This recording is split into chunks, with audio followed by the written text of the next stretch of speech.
Right now, though, we want to continue our team coverage tonight with a look at how lawmakers from southern New Mexico are reacting to the mass shooting that happened in their very own district. We just heard, again, the criminal histories of the 4 shooting suspects, 3 of them juveniles. It's not a new issue, kids and guns. We talk about it practically every single day here in our newscast, as well as the laws surrounding them.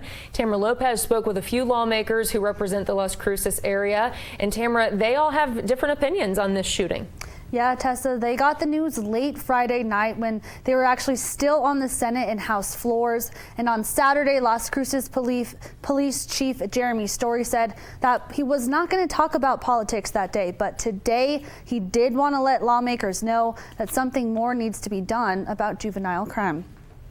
It's not just urban areas like Las Cruces or Albuquerque. It's everywhere. State Senator Joseph Cervantes says juvenile crime in his hometown of Las Cruces is a bigger issue than any one city.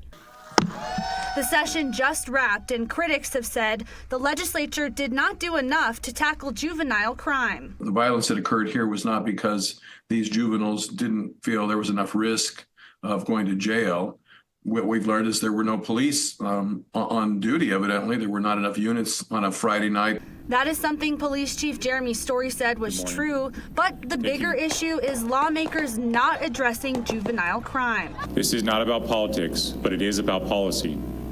Police chiefs from across the state and the New Mexico Association of Chiefs of Police have been screaming from the rooftops. Representative Sarah Silva says the police shortage is an issue that needs to be addressed at the state and local level. The city, not just the police department, but the administration and elected officials need to take a hard look at how to do more to fill those jobs. Since lawmakers gavelled out on Saturday, there's been talks about a possible special session. Representative Silva says she doesn't know how effective that would be. I appreciate the urgency, and I don't see us having those best ideas come to fruition in a special session without having those additional conversations beforehand. But she's already reviewing bills that did not pass. Cervantes says he's not opposed to a special session, but did watch as a judge decided to keep 3 juveniles behind bars Tuesday. For the last several years, we've been hearing that we need new laws to detain individuals. We need pretrial detention laws.